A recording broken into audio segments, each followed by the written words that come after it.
السلام عليكم ورحمة الله وبركاته. الحمد لله الذي هدانا لهذا وما كنا لنهتدي لولا أن هدانا الله.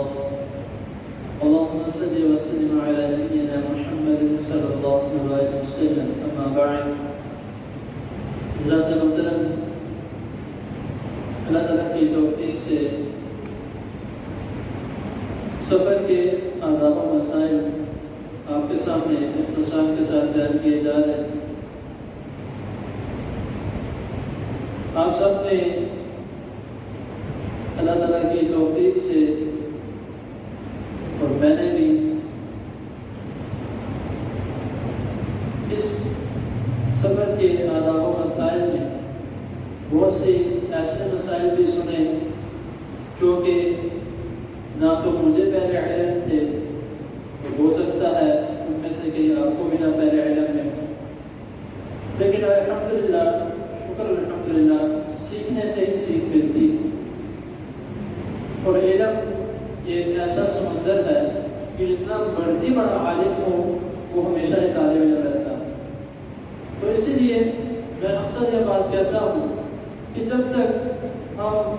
یہ سمجھ لیں گے کہ ہم نے جتنا سمجھ لیا ہے، جتنا پڑھ لیا ہے، جتنا علم حاصل کر لیا ہمارے لیے کافی ہے، یہ صحیح نہیں۔ ایک بہت ہی کمال کا ایک محاورہ ہے، ایک جملہ ہے کہ جو شخص علم حاصل کرتا رہتا ہے وہ عالم رہتا ہے،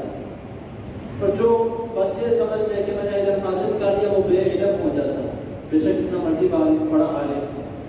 جب کوئی شخص یہ سمجھ لیتا ہے کہ میں نے سمجھ لیا، پڑھ لیا، علم حاصل کر لیا، اور بس ادھر ہی اس کا کام ختم ہوا۔ تو اسی لیے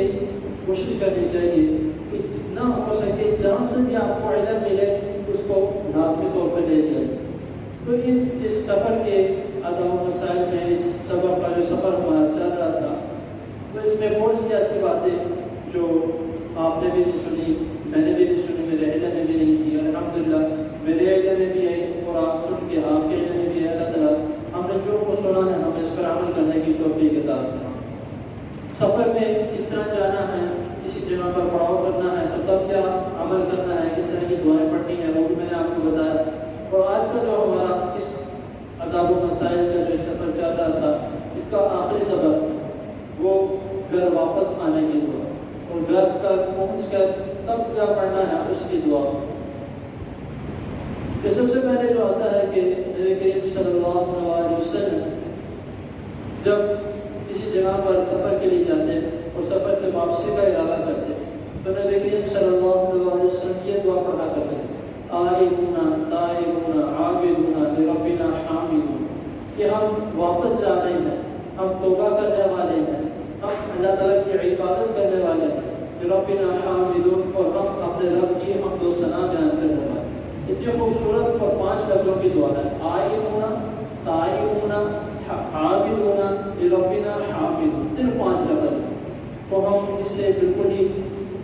یعنی کہ پتہ بھی ہوگا، میں یہ نہیں کہتا نہیں پتہ ہوگا، پتہ بھی ہوگا لیکن ہم نہیں پڑھتے۔ اور اس طرح میں نے کچھ نشست پہلے ایک بات کی تھی کہ ہم گاڑی میں بیٹھتے ہی سب سے پہلے اس طرف دھیان دیتے ہیں کہ یہ کنیکٹ کری ذرا، یہ اچھا سا گانا لگے، ہمارا یہی حساب ہوتا ہے۔ تو اور نبی کریم صلی اللہ علیہ وسلم جب اپنے گھر پہنچ جاتے تو نبی کریم صلی اللہ علیہ وسلم یہ دعا پڑھا کرتے تھے: توبن توبن لربنا اوبن۔ یہ جب دعا نبی کریم صلی اللہ علیہ وسلم پڑھتے تھے پھر اس کے بعد یہ کلمات بھی کہتے کہ توبن توبن لربنا اوبن، اور اس کے بعد لا یغادر علینا حوبن، کہ ہم توبہ کرتے ہیں، توبن ہم توبہ کرتے ہیں، لربنا اوبن، اور ہم نے اللہ تعالیٰ ہی کی طرف لوٹ کے جانا ہے۔ لا یغادر علینا حوبن، کہ اس رب سے توبہ کرتے ہیں جو کسی بھی قسم کے گناہ کو چھوڑتا نہیں۔ اور جب ایک انسان اللہ تعالیٰ سے توبہ کرتا ہے تو اللہ تعالیٰ کو یہ ادا اتنی پسند ہے کہ ایک حدیث میں آتا ہے کہ اللہ تعالیٰ فرماتے ہیں، نبی کریم صلی اللہ علیہ وسلم فرماتے ہیں کہ جب کوئی انسان اللہ تعالیٰ سے توبہ کرتا ہے تو اللہ تعالیٰ اس سے اتنا خوش ہوتے ہیں کہ اس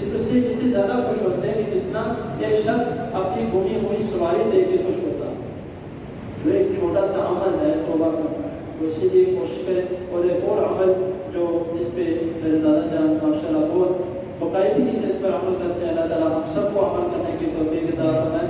جب بھی سفر سے واپس آنا ہے، نبی کریم صلی اللہ علیہ وسلم کا یہ عمل مبارک، میں اپنے پاس سے بات نہیں کہہ رہا، نبی کریم صلی اللہ علیہ وسلم کا یہ عمل ہے کہ نبی کریم صلی اللہ علیہ وسلم جب سفر سے واپس آتے تو کسی صحابی کے آپ اپنے گھر پیغام بھجوا دیتے کہ میں آ چکا ہوں، اور نبی کریم صلی اللہ علیہ وسلم پیغام بھجوا کے مسجد میں تشریف لاتے، 2 نفل ادا کرتے، پھر آپ گھر میں جاتے۔ تو اس لیے کوشش کریں کہ ہاں اگر کوئی مثال کے طور پہ ڈرائیور ہے، ڈرائیور کے طور پہ جو گھر والا ہی آدمی ہے وہ گاڑی کھڑی کر کے تو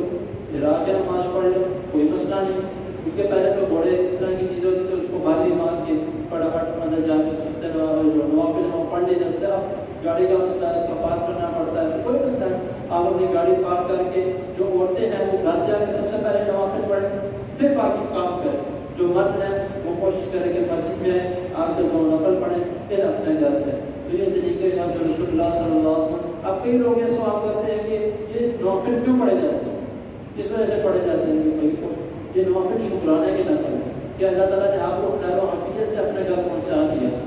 یہ شکرانے کے نفل، اس کو ضائع نہ جانے دیا، اس کو لازمی طور پر پڑھا۔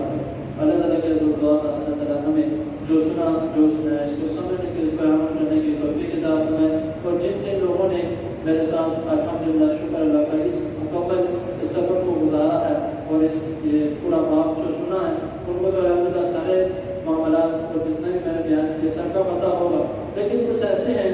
جنہوں نے یعنی کہ مجھے آن لائن سنا، اور کچھ ایسے بھی ہیں جو نہیں سن سکے،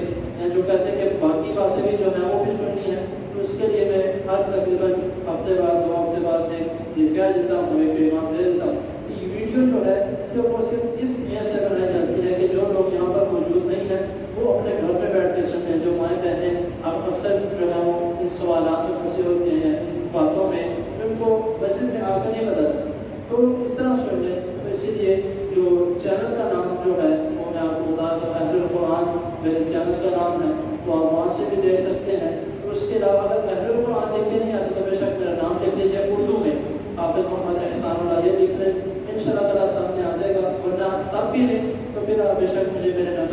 نمبر سے رابطہ کر لیں۔ میرا نمبر وہ سامنے بھی لکھا ہے 0323 964 میں نے انگلش میں تھوڑا اس لیے بولتے تاکہ کچھ لوگوں کو نہیں پتہ لگتا کہ 0323 964 آپ اس نمبر سے بھی رابطہ کر سکتے ہیں، تو انشاءاللہ تعالیٰ میں آپ کو لنک بھیج دوں گا۔ اللہ تعالیٰ کے جو دعا ہے، اللہ تعالیٰ جو بھی دین کی تبلیغ کر رہے ہیں، جو سیکھ رہے ہیں، سکھا رہے ہیں، اللہ تعالیٰ سب کو عمل کرنے کی توفیق عطا فرمائے۔